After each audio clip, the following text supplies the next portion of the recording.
माता जी नमस्कार, आपका स्वागत है स्वतंत्र समाचार में। ये राम कथा को लेकर के कई प्रकार की बातें की जाती हैं, लेकिन जहाँ तक हमारी समझ है, एक पत्रकार की समझ है, राम पुरुषोत्तम थे। पहले पुरुष होंगे, इसके बाद पुरुषोत्तम बने होंगे।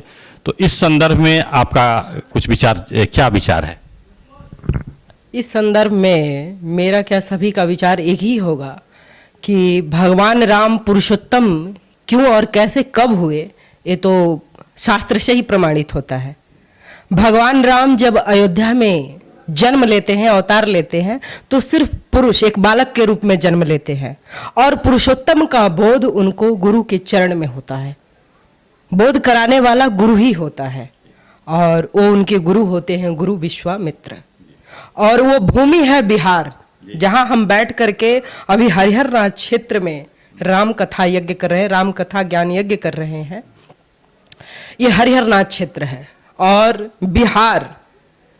बिहार में ही भगवान को जो है वह बोध प्राप्त हुआ है। वो पुरुषोत्तम, पुरुष का जो उत्तम गुण होता है वो प्राप्त हुआ है। क्योंकि अयोध्या में जहाँ उनका जन्म होता है भगवान जी का, वहाँ तो माता कौशल्या कहती हैं कि हमें आपका इस विराट रूप हम नहीं सहन कर पाएंगे प्रभु, हमारे सामने आप बिल्कुल शिशु बन जाइए। वहाँ शिशु की परिकल्पना है अयोध्या में, लेकिन यहाँ वीर राम की कल्पना है। हमारे बिहार में जब वो आते हैं, यहाँ पे हमारे सिद्ध आश्रम, आज जिसको बक्सर के नाम से जाना जाता है, बिहार में एक छोटा सा जगह या बड़ा कह लीजिए, हम हिंदुओं के लिए बहुत बड़ा जगह है। तो वहाँ पे हमारे विश्वामित्र जी रहते हैं और वहाँ नित्य यज्ञ हवन इत्यादि इत्यादि करते हैं। मारी सुबह उनको बहुत परेशान करते हैं और उन्हें लगता है कि इससे जो है केवल एकमात्र राम ही मुक्ति दिला सकते हैं। तो यहाँ से वो जाते हैं अयोध्या और महाराज दशरथ से निवेदन करते हैं कि हे महाराज दशरथ, हम जहाँ पे अभी यज्ञ हवन इत्यादि इत्यादि कर रहे हैं, वहाँ पे हमें निशाचर बहुत सता रहे हैं। तो बोले क्या, मैं आपकी क्या मदद करूँ? क्योंकि वो तो चक्रवर्ती सम्राट थे और अपने आप में स्वयं एक वीर थे। तो बोले कि नहीं, निश्चर निकर सता वही मोही, मैं जाचन आयो नृपतोही। हमें निशाचर बहुत परेशान कर रहे हैं और मैं आपको परखने आया हूं कि आप मेरी कितनी साथ दे सकते हैं, मेरे साथ कितना खड़े हो सकते हैं। तो बोले बिल्कुल। बोले नहीं नहीं, वो बात नहीं है, मैं आपको जांचने आया हूं, यानी आप हमें अनुज समेत देहु रघुनाथा। यहां से राम का पुरुषोत्तम पद शुरू होता है, वो पुरुषोत्तम स्वरूप दिखाई। सिद्धाश्रम के बारे में जो बात कही जाती है कि जो सिद्धाश्रम क्षेत्र था उसका एक नाम करुषमलय क्षेत्र भी रहता है, जहां बहुत सारे ऋषि थे। विश्वामित्र को कुलाधिपति कह सकते हैं हम अपनी भाषा में।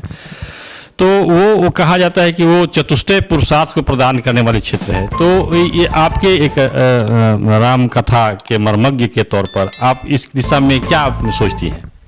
इस दिशा में मैं वही सोचूंगी, उसी विषय पे मैं बात कर रही थी कि वहां से जब भगवान को लेकर वो आते हैं महामुनि विश्वामित्र जी, तो इसी सिद्धा आश्रम में जैसा कि वर्णन मिलता है, इसी सिद्ध आश्रम में उन्होंने भगवान को बला अति बला यानी हजारों विद्याएं अपनी दी है। चतुर्षय जो उनका वो है, वो वहीं पे उनको प्राप्त होता है, इसीलिए उसका नाम बक्सर है। तो अब तो भगवान श्री राम के जन्म स्थान पर विराट मंदिर का निर्माण शुरू हो गया है और कहा जा रहा है भी, जो कई जगहों पर स्थान पर ऐसी बात आ रही है कि राम राज्य की कल्पना अब होने वाली है। तो क्या बक्सर जो सिद्धाश्रम है वहाँ से कुछ काम इस प्रकार का शुरू हो जा सकता है? जी बिल्कुल किया जा सकता है। अभी तो भारत का अभ्युदय काल चल रहा है। अब तो जितना भी था, जितनी भी लोगों के दिमाग में, लोगों के हृदय में एक भ्रांतियां बनी हुई थी जन्मभूमि को लेकर के, वो तो पूरा प्रमाणित हो चुका। राम कल्पना नहीं, अब एक हकीकत दिखाई पड़ रहा है। बिल्कुल हकीकत दिखाई दे रहा है और हमारे भारत की समस्त हिंदू जनमानस, सभी लोग माने, पूरा विश्व आज मान रहा है इसको। जी तो ये इसको चतुष्टय पुरुषार्थ की जो बात कहते हैं, अब रामचरितमानस में आपको क्या बताना, दैहिक दैविक भौतिक तापा इस तरह के कुछ बातें आती हैं।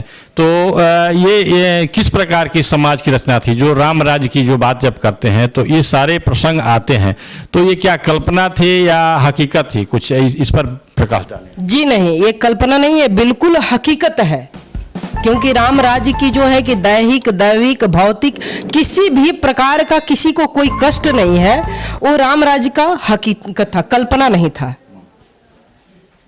आप जो राम कथा कहती हैं उसमें मूल तत्व क्या है? राम कथा में मूल तत्व तो राम ही है। जी जी जी। राम को तो कोई कल्पना मानता है और कोई पुरुषार्थी मानता है, तो इसमें क्या? नहीं, हम हिंदू हैं और हम लोग राम को कल्पना मान ही नहीं सकते। राम जो है हमारे कल्पना नहीं, पुरुषार्थी पुरुष वह राम है, और हम भारत के हर एक पुरुष को उसी राम के रूप में देखना चाहते हैं। बार बार रामायण में अगर आप परिचय देखिएगा तो सारे वीर से शुरू होता है, चाहे वो हनुमान हो, राम हो, वीरता का प्रतीक। मैं वीर राम का जो है हम वो कर रहे हैं। जब तक वीरता नहीं आएगी, गंभीरता नहीं आएगी, तब तक दैहिक भौतिक जितने भी तप हैं, जितने भी आदि व्याधि हैं, वो आपको परेशान करते ही रहेंगे। उसके लिए आपके अंदर जो है वीरता का होना अति आवश्यक है।